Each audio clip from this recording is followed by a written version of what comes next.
Langkah pertama yang dilakukan untuk mengedit background di Adobe Photoshop adalah dengan mempersiapkan 2 buah foto seminimal-minimalnya.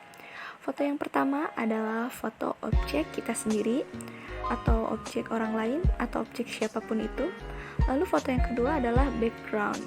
Pastikan background dan objek memiliki satu tema. Contoh di dalam sini adalah foto yang saya sedang menulis dan background-nya adalah perpustakaan. Lalu perhatikan juga angle-nya. Jika angle saya high angle, maka perpustakaannya juga saya harus mencari dari high angle. Begitupun dengan angle-angle lainnya. Jadi, samakan terlebih dahulu angle dari foto objek, yang kedua angle dari foto background-nya. Oke, mari kita ke pembahasan selanjutnya. Setelah kalian mengimport kedua foto bahan tadi, lalu langkah pertama yang kalian lakukan adalah membuka gemboknya terlebih dahulu. Ini dimaksudkan untuk mempermudah kalian dalam mengedit. Untuk mengedit sebuah background, hal yang perlu diingat adalah kita harus memisahkan objek kita dengan background kita di foto aslinya. Bisa menggunakan pen tool, bisa juga menggunakan lasso tool. Di sini lasso tool ada 3 macam, yaitu lasso tool, polygonal lasso tool, dan magnetic lasso tool. Yang pertama saya akan coba adalah lasso tool seperti ini. Fungsi dari lasso tool adalah untuk menyeleksi objek secara manual.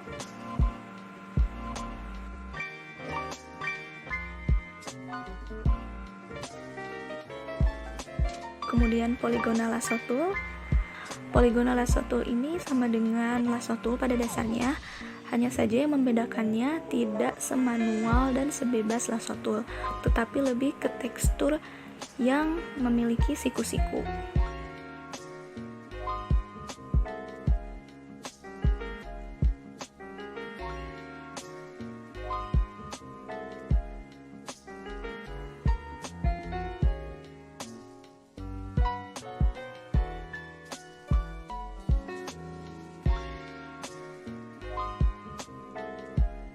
Lalu yang terakhir ada magnetic lasso tool. Kelebihan dari magnetic lasso tool ini adalah jika kita mengklik sekali pada objek, maka dengan sendirinya dia akan mengikuti alur jika kita menggerakkan mouse.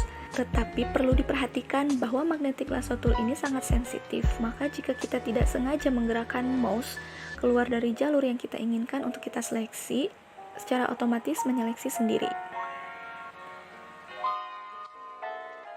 Penggunaan magnetic lasso tool sangat diuntungkan jika foto yang kita edit memiliki background yang tidak memiliki tekstur, maka magnetic lasso tool akan meminimalisir kesalahan dari ketidaksengajaan dia ketika dia menyeleksi foto.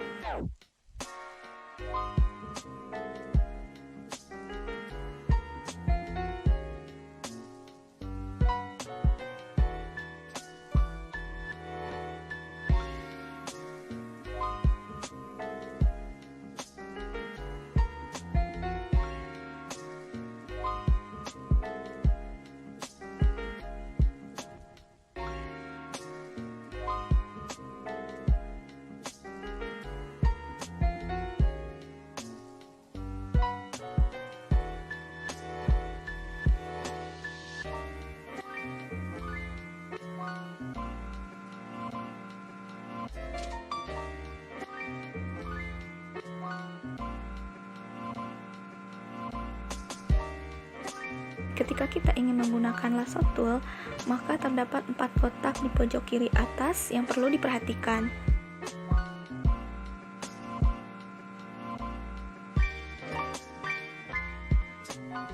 Fungsi dari kotak yang pertama ini hanya bisa menyeleksi satu objek.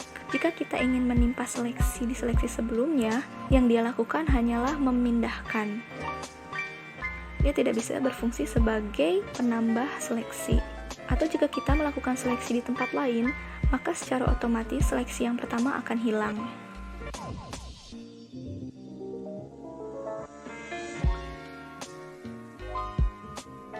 Lalu kotak yang kedua adalah kotak yang paling ideal ketika kita ingin menyeleksi objek, karena kita bisa menambahkan seleksi pada objek seberapapun yang kita mau. Misalnya seleksi yang pertama, kita tambahkan lagi dengan seleksi yang kedua. kita tambahkan lagi dengan seleksi yang ketiga, maka secara otomatis ketiga seleksi tersebut akan bersatu.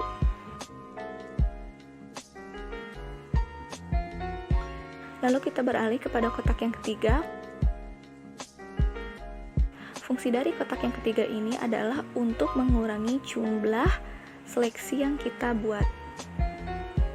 Nah, bisa dipakai untuk merapikan jika kita terlalu kelebihan dalam menseleksi objek.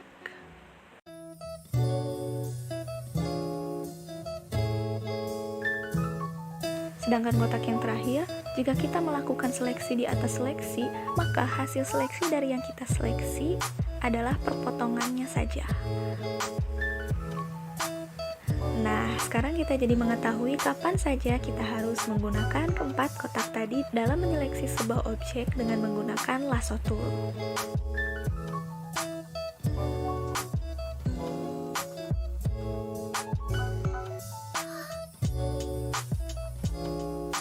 Jika kita menyeleksinya kemudian kita melepasnya di tengah jalan begitu saja seperti ini, maka akan ada perpotongan garis yang tidak diinginkan. Nah, jadi tips saya adalah dengan menyeleksi sedikit-sedikit membentuk lingkaran. Lalu kita tambahkan lagi. Nah, seperti itu.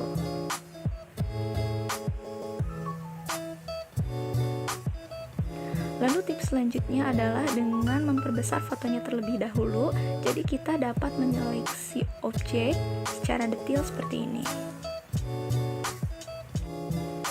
Ya, lalu kalian bisa memulai hingga proses penseleksian selesai.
Lalu klik Ctrl J ketika kalian telah selesai menyeleksi, maka objek akan terkopi sendiri tanpa background.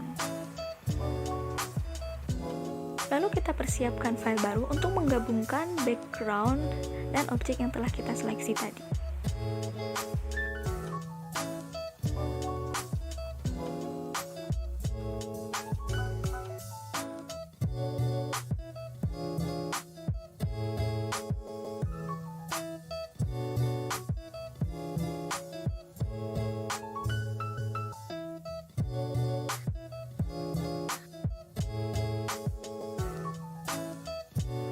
Saya akan menggunakan clone stamp untuk menghilangkan objek buku yang ada di pojok kanan.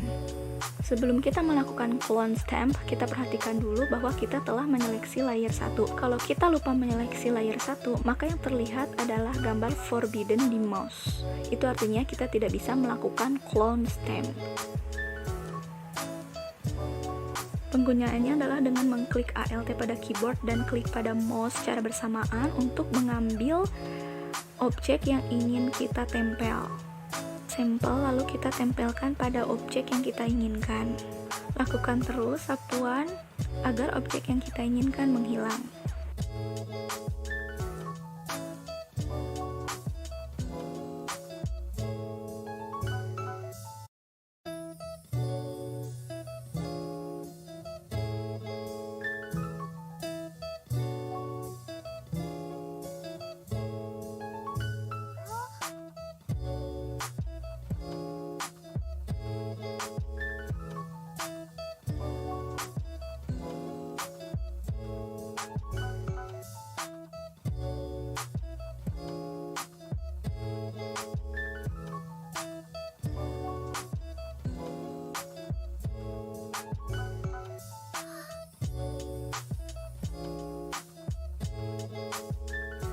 Jika masih dirasa kurang rapi, kalian bisa melakukan pengulangan langkah clone stamp seperti tadi hingga kalian mendapatkan hasil yang kalian inginkan.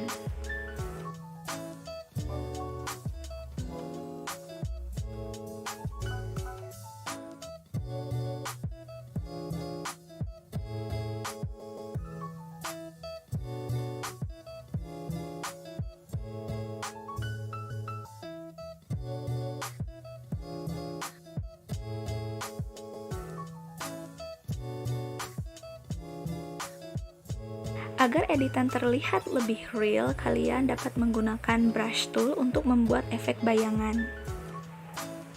Dengan cara membuat layer baru, kemudian menaruhnya di bawah layer objek.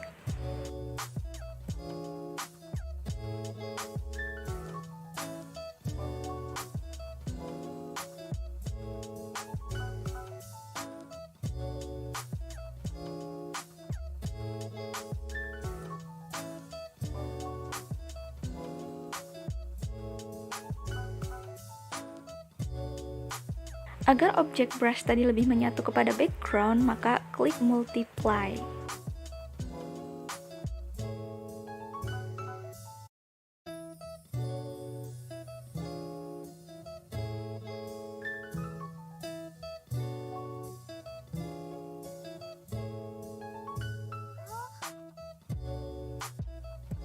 Jika dirasa perlu, kita dapat menggunakan eraser tool untuk merapikan objek dengan menghilangkan bagian yang kita rasa cukup mengganggu.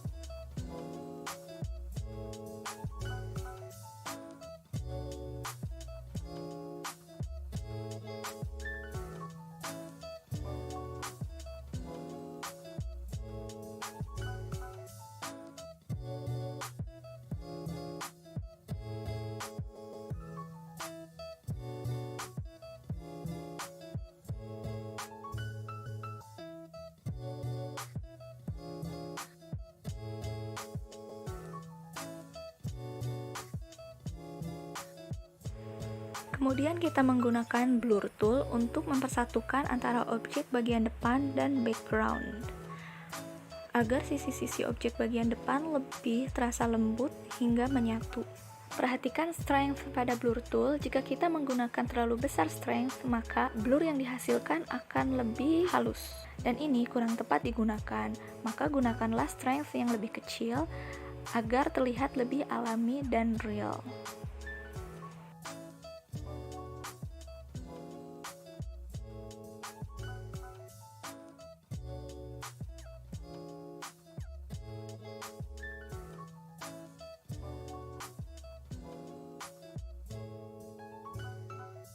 Setelah dirasa cukup, maka selanjutnya adalah melakukan color grading untuk menyamakan antara warna background dan warna objek.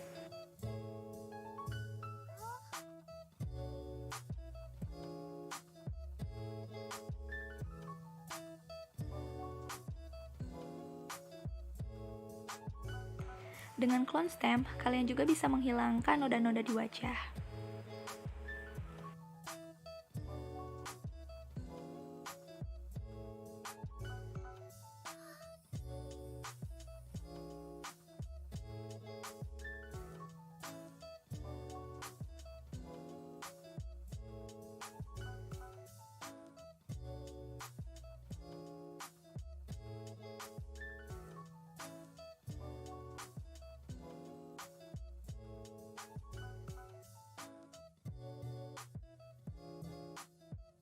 Agar terlihat lebih real lagi, kita dapat menggunakan smudge tool untuk memberikan efek serat kain kepada objek.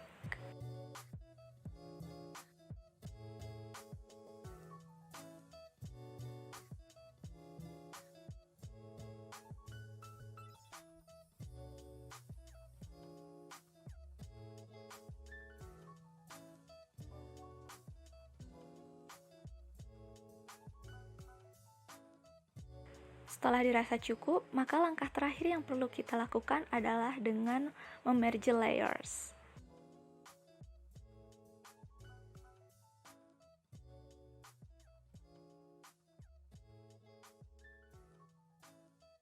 Sebelum melakukan penyimpanan gambar atau mengekspornya ke dalam format JPG, terlebih dahulu yang biasa saya lakukan adalah dengan melakukan pengecekan. Karena jika saya merasa kurang puas dengan hasilnya atau saya merasa ada yang masih mengganggu, saya akan melakukan touch up kembali. Seperti dalam contoh di sini adalah penambahan efek bayangan.